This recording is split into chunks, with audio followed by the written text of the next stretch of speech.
जी नाज़रीन, अस्सलाम वालेकुम। और एक बहुत अहम मौजू पर आपसे बात करनी है। इमरान खान साहब पे वज़ीराबाद में मुबैना तौर पर हमला हुआ, जिसके बाद बहुत अजीब व गरीब वाक़यात हुए। उन वाक़यात में क्या क्या राज छुपे हुए थे, और उस वक्त जो मरकज़ी मुल्ज़िम था जिसने गोली चलाई थी, जो बाद में पता चला नशे का भी आदी है, और जिसने मजहबी हवालों से इमरान खान पर तौहीन का भी इल्ज़ाम लगाया, उसकी फौरी तौर पर उसका एक बयान हल्फी आ गया। अच्छा, बहुत सारे लोग इस पे ताज्जुब का इजहार कर रहे हैं कि ये इतनी जल्दी तो हमारे यहाँ मुजरिम पकड़ा नहीं जाता। ये मुजरिम पकड़ भी लिया, उसका बयान हल्फी चल भी गया, और उसके बाद उसको पुलिस की हिरासत में भी दिखा दिया गया। इतनी जल्दी तो हमारे मुल्क में मसले हल नहीं होते। ये सब कुछ क्यों हुआ, इसके पीछे क्या मुज़मरात, क्या समरात थे, और जो उस बयान हल्फी के आने के फ़वाइद हुए, उस पर भी हम बात करेंगे। दूसरी बात यह है कि सियासतदानों पर गद्दारी के इल्ज़ामात बड़ी पुरानी रवायत है, और ये पाकिस्तान में कोई नई बात नहीं है। हर सियासतदान पर गद्दारी का इल्ज़ाम लग चुका है, चाहे वो मुजीब हों, चाहे वो भुट्टो हों, बेनज़ीर हों, नवाज शरीफ हों, शहबाज शरीफ हों, आसिफ ज़रदारी हों, हर एक के ऊपर जो है, और कभी उसके हवाले से कुछ सबूत सामने नहीं आया। बस ऐसे ही लग जाता है हमारी सोसाइटी में कि यार ये गद्दार लोग हैं। लेकिन अब एक सियासतदान साहब हैं जो मुंह खोलकर सरेआम बैनुल अक़वामी इस्टेब्लिशमेंट को, पाकिस्तान की मिलिट्री फोर्सेस की, पाकिस्तान की इंटेलिजेंस एजेंसीज की, पाकिस्तान की आइन की, हुर्मत की, वक़ार की शिकायतें लगा रहे हैं, बदखुइयाँ कर रहे हैं। वो सियासतदान कौन है और क्या चाह रहे हैं? तीसरा जो मौजू आज हम डिस्कस करेंगे वो ये है कि इमरान खान ने अपने इल्ज़ामात की तवील फहरिस्त में एक नया इल्ज़ाम लगा दिया जनरल बाजवा पे, और उन्होंने कहा जी कि इन्होंने मेरे कत्ल की साजिश की थी। और बेसिकली कत्ल की साजिश जनरल बाजवा अकेले तो नहीं कर सकते ना, ज़ाहिर है उन्होंने तो नहीं गोलियां चलानी थी। इसका मतलब है कि कोई पूरा सेल मौजूद है फौज के अंदर जो अपने ही लोगों पे, अपने ही सियासतदानों पे गोलियां चलाता है। और इस तरह का पैगाम इमरान खान साहब ने, और ज़ाहिर है ये ग्लोबल दौर है, ये तकारीर सारी दुनिया में सुनी जाती है। इमरान खान का जो ताज़ा तरीन हिज़यान है, आपको शायद इसका पता ना हो, इसकी रेटिंग सबसे ज़्यादा इंडिया में आती है। सबसे ज़्यादा कवरेज पाकिस्तान के बाद इमरान खान को इंडिया में दी जाती है। और वो क्यों दी जाती है? वो इसलिए कि वो फ़ौज के ख़िलाफ़ बात करते हैं, पाकिस्तान के आइन के ख़िलाफ़ बात करते हैं, हर इदारे को तहस नहस करके रौंद के आगे जाना चाहते हैं, और ये तो पाकिस्तान के दुश्मन के मकासद हो सकते हैं। तो इमरान खान दुश्मनों के मकासद को बड़ी कामयाबी से पाया तकमील तक पहुंचा रहे हैं, और उसकी खुशनुदी के लिए कोई दकीका फरोगुज़ाश्त नहीं छोड़ रहे। जो भी मौका मिलता है, आप मतलब किसी भी, कभी कभी किसी ने सुना है कि इंडिया के इलेक्शन कमीशन के बारे में किसी ने कहा हो, या इलेक्शन कमीशन के बारे में, कि कायनात में इससे ज़्यादा करप्ट आदमी नहीं है। इंडिया में भी कभी किसी ने अपने इलेक्शन कमिश्नर के हवाले से ये बात नहीं होगी। इलेक्शन कमीशन चोरों का टोला है, ये कभी इंडिया में किसी ने बात की? लेकिन खान साहब अपने मुल्क के बारे में बात करते हैं। वो लोग जो 3-3 दफ़ा प्राइम मिनिस्टर बन चुके हैं, उन्हें वैसे ही मुंह खोल के ना गद्दार, चोर, डाकू कहते थे। अब ज़रा ये जो मैंने 3 वाक़यात बताए आपको, पहली बात तो ये कि किसके बयान हल्फी से मुल्क एक बड़ी तबाही से बच गया, कौन सा सियासतदान इंटरनेशनल इस्टेब्लिशमेंट को खुश करना चाहता है और अपने मज़मूम मकासद पूरे करना चाहता है उनको खुश करके।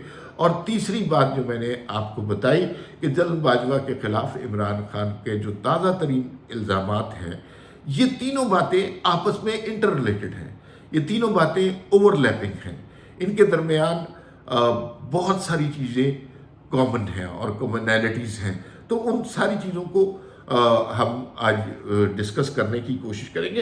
ये बात वहाँ से शुरू होती है। कल मियां दाऊद साहब ने एक प्रेस कॉन्फ्रेंस की, और उसमें वो जो है मुल्ज़िम नवीद, जो इमरान खान के ऊपर जिसने मुंबई हमला किया था उसकी हवाले से कुछ बात की। उसके बाद इमरान खान आ गए। इमरान खान ने अपना वही तकरीर की, चंद इल्ज़ामात नए लगाए और फिर उसके बाद ये सिलसिला जारी रहा। सबसे पहला सवाल जिस पे बहुत ज़्यादा बात पीटीआई वाले करने लगे कि इतनी जल्दी मुजरिम कैसे पकड़ा गया, और वो नवीद जो है जिसने मजहबी बुनियादों पर जो कि मैं उसको बिल्कुल दुरुस्त नहीं समझता, इमरान खान पर हमला करने की कोशिश की और अल्लाह का शुक्र है कि वो बच गए हैं, उसको गिरफ्तार करके, और ये चश्म ज़दन में हुआ कि उधर उसने हमला किया, उधर उसको पकड़ के थाने ले गए और उसको साथ ही एक वीडियो लीक कर दी गई। अच्छा, इससे खान साहब और उनके मतवालों को बहुत ज़्यादा तकलीफ पहुंची, बहुत ज़्यादा दुख हुआ। फौरी तौर पे कैसे हो गया? खान साहब साबिक वज़ीर आज़म हैं, उनके साथ बहुत सारे कैमरे, ड्रोन्स, ये सब कुछ ट्रैवल करते हैं और गार्ड भी 200-250 गार्ड्स हैं। तो वो गार्ड जो हैं वो उनकी फुटेज तो फौरी तौर पे सामने आ गई कि ये वो बंदा है जो गोली चला रहा था। उसको पकड़ लिया गया। वीडियो लीक करने का मसला, फ़र्ज़ कीजिए कि ये शख्स की वीडियो ना आती, फौरी तौर पे उसकी शनाख्त ना होती, उसका बयान हल्फी ना आता, तो क्या होना था? तो इमरान खान ने उस वक्त बड़ी तबाही फैलाई थी। उस वक्त उन्होंने कहना था कि ये जनरल बाजवा ने मुझ पे हमला कराया। जनरल फैसल के हवाले से भी कुछ बात करते रहे हैं कि उन्होंने ये सारी कार्रवाई की और मेरे खिलाफ ये साजिश की। फिर शहबाज शरीफ, राना सनाउल्लाह के ऊपर भी इल्ज़ामात लगाने थे कि ये सारे मिलकर मुझे कत्ल करने की कोशिश कर रहे हैं। और उसके बाद पूरे मुल्क में इंतशार फैल जाना था, जगह जगह लड़ाई झगड़े, दंगा फसाद, आग, टायर जलाना, ये सब कुछ होना था जो कि इमरान खान का बुनियादी मकसद था। जाहिर है एक सियासतदान जिसके पास से इक़्तिदार चला गया हुआ है, वो अब क्या चाह रहा है? वो चाह रहा है कि मुल्क में अफरा तफरी हो, नफसा नफसी हो, और उसके हवाले से वो मुल्क की सूरत हाल को ख़राब करे ताकि कोई मार्शल लॉ लग जाए, एमरजेंसी लग जाए और उसको फिर इक़्तिदार में आने का मौका मिल जाए। अब वो जो वीडियो फौरी तौर पर सामने आ गई, उसमें उस मुजरिम ने इकरार किया कि मैंने गोली चलाई, तो फिर बीच में कोई बात नहीं आई। वीडियो से वो साबित भी हो गया कि यही वो शख्स था कि जिसने गोली चलाई। अज़ाइम क्या थे? उसके कोई पॉलिटिकल अज़ाइम नहीं थे, कोई जनरल बाजवा ने उसे नहीं कहा था, कोई राना सनाउल्लाह या शहबाज शरीफ ने उसे हिदायत नहीं की थी। उसका अपना दिमाग है जो कि गलत चल रहा है। और उसने कहा कि भाई ये जो है इमरान खान मजहबी हवालों से कुछ मुबारक हस्तियों की इतनी तौहीन करते हैं कि जिस पे मेरे जज्बात बेकाबू हो गए। अच्छा, अनफॉर्चुनेटली पाकिस्तान में ऐसे लोगों की कमी नहीं है, ये कोई ड्रामा नहीं था। इमरान खान मजहब को जिस बेतरीक़ तरीके से इस्तेमाल करते हैं, जिस तरह वो इस्लामिक टच देते हैं, उसमें उनसे गलतियां भी होती हैं। और अनफॉर्चुनेटली मजहब हमारे लिए इतना सेंसिटिव मसला बन गया है कि लोग इसके ऊपर दूसरी बात सुनते नहीं हैं। तो उस शख्स के जो जज्बात थे वो रियलिटी पर बेस थे, गलत थे। मैं नहीं समझता कि इमरान खान तौहीन मजहब चाहते हैं या उनका मकसद किसी की तौहीन या ऐसी कोई बात होगी, लेकिन उस शख्स के जज्बात रियलिटी पे बेस थे। अच्छा, जब उसकी वीडियो आ गई, उसके अज़ाइम सामने आ गए, तो इससे ये पता चला कि ये तो कोई जनरल बाजवा, कोई शहबाज शरीफ, राना सनाउल्लाह इसमें शामिल नहीं थे, इसका तो मकसद ही और था। तो वो जो इंतशार फैलाने का, पूरे मुल्क में आग लगाने का प्लान था, वो नाकाम हो गया, और जिसका पीटीआई वालों को बहुत दुख है। अब वो जनरल बाजवा को इल्ज़ाम दे रहे हैं, लेकिन इन्होंने असल में उस वक्त जनरल बाजवा को इल्ज़ाम देना था, उस वक्त पूरे मुल्क में आग लगवा देनी थी। तो हमें असल में शुक्र अदा करना चाहिए और शुक्रगुजार होना चाहिए उन सारे लोगों का कि जिन्होंने वो वीडियो शेयर की, फौरी तौर पर वो वीडियो सामने आ गई और उसके अंदर कोई इबहम बचा नहीं। और इबहम, अगर वो इबहम रहता तो उस इबहम से पीटीआई ने सारे मुल्क में आग लगवानी थी। पता नहीं कितनों के बच्चे मर जाने थे, कितनों के कारोबार तबाह हो जाने थे, कितनों की मोटरसाइकिलें जल जानी थी। तो उस इबहम से बचा गया, और वो वीडियो आ जाना बुनियादी तौर पर उस बयान हल्फी ने पाकिस्तान को बड़ी तबाही से बचाया। दूसरा, عمران خان صاحب جو گفتگو کر رہے ہیں پاکستان میں اس کی پذیرائی نہیں ہو رہی، لیکن جتنے پاکستان کے دشمن ممالک ہیں، جہاں جہاں پاکستان کو شک کی نگاہ سے دیکھا جاتا ہے، اور ظاہر ہے پاکستان پہ ماضی میں الزامات لگتے رہے ہیں کہ یہ کہیں دہشت گردی کو سپورٹ کر رہے ہیں، فوج کے اندر ایسے لوگ ہیں جو سمپتھائزر ہیں، یہ وہ، اور رہے بھی ہوں گے شاید، لیکن اب ایک نیا زمانہ، ایک نیا دور ہو گیا، اب ہم ماضی کی غلطیوں سے جان چھڑا رہے ہیں۔ اب ماضی کی دلدل میں ہمیں کون لے کے جا رہا ہے؟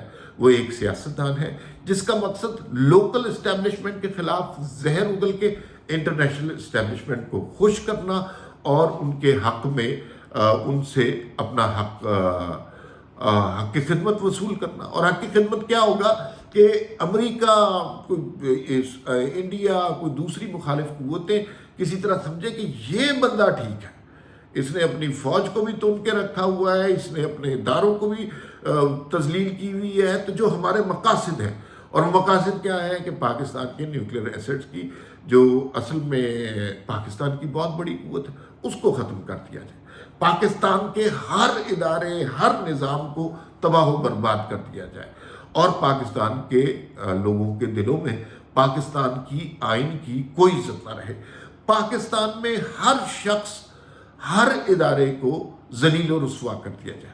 اب آپ ان ساری باتوں کو دیکھیں، عمران خان بحسن خوبی یہ کام بہت اچھی طرح کر رہے ہیں۔ انہوں نے فوج کو، الیکشن کمیشن کو، عدالتوں کو، ججوں کو، سیاسی جماعتوں کو، سب کو ذلیل کر کے رکھا ہوا ہے نا، یہ تسلیم کریں۔ انہوں نے امریکہ کے خلاف کیمپین شروع کی، انہوں نے امریکہ کے لیے لابنگ فرم بھی ہائر کی، تو یہ انہوں نے دو طرفہ پالیسی چلائی ہوئی ہے۔ پاکستان کے اداروں کے خلاف کیمپین انہوں نے شروع کی، اور پاکستان کے اداروں سے بھیک بھی وہی مانگ رہے ہیں۔ تو یہ دوغلی سیاست کر رہے ہیں خان صاحب، اور اس میں وہ فائدہ اٹھانا چاہتے ہیں کہ کسی طرح وہ انٹرنیشنل اسٹیبلشمنٹ جو پاکستان کے خلاف ہے، جو پاکستان کے نیوکلیر ایسٹ کے خلاف ہے، جو پاکستان میں اداروں کی مضبوطی کے خلاف ہے، جو پاکستان میں جمہوریت کی مضبوطی کے خلاف ہے، وہ انٹرنیشنل اسٹیبلشمنٹ اکٹھی ہو جائے، اور اس کے بعد جو ہے معاملات خان صاحب کے ہاتھ میں آ جائے۔ یہ خان صاحب کا دیرینہ خواب ہے، اور اسی وجہ سے اب آرمی چیف، سابق آرمی چیف کے اوپر قتل کا الزام لگا دینا، یہ تو کوئی مناسب بات نہیں ہے۔ لیکن خان صاحب بہت بے دریغ طریقے سے مذہب کو، اینٹی اسٹیبلشمنٹ سٹانس کو، اینٹی امریکہ سٹانس کو صرف ایک مقصد کے لیے یوز کر رہے ہیں۔ ایک ہوس ان کے دل میں ہے کہ چاہے یہ 22 کروڑ لوگ اپنی جان سے گزر جائیں، چاہے پاکستان کے نیوکلیر اثاثے ضبط ہو جائیں، چاہے پاکستان میں مارشل لا لگ جائے، ایمرجنسی لگ جائے، اسمبلیاں ٹوٹ جائے، آئین کو لوگ ٹھڈے مارتے پھریں، لیکن اس کے بدلے میں اگر عمران خان کا اقتدار واپس آ جائے، اگر فرا گوگی کے کیسز بند ہو جائیں، اگر محترمہ بشرا بیگم کو تمام کے تمام گھڑیاں نصیب ہو جائیں، اگر پاکستان کے سارے ادارے تباہ ہو جائیں، تو اس سے انہیں کوئی غرض نہیں ہے۔ ان کا مقصد صرف یہ ہے کہ کسی طرح دوبارہ ان کو اقتدار میں لایا جائے، اور اگر یہ اسٹیبلشمنٹ کو بھی سمجھ آ گیا، یہ سیاسی جماعتوں کو بھی سمجھ آ گیا، اور خان صاحب کو پتہ نہیں ہے، یہ المیہ کی بات یہ ہے کہ یہ عوام کو بھی سمجھ آ گیا ہے کہ اب دوبارہ کوئی ایسی غلطی نہیں کر سکتا، اس ملک کو تباہی کے دہانے پر رکھنے کی غلطی کوئی نہیں کر سکتا، ایک ایسے جنونی شخص کو عنان اقتدار دینے کی غلطی کوئی نہیں کر سکتا۔ ہائیبرڈ نظام ایک غلط احمقانہ آئیڈیا تھا، وہ اپنی مدت پوری کر کے زمین بوس ہو چکا ہے۔ اب خان صاحب کی جھولی میں سوائے الزامات کے کچھ بھی نہیں ہے۔ پھر ملاقات ہوگی، اللہ حافظ۔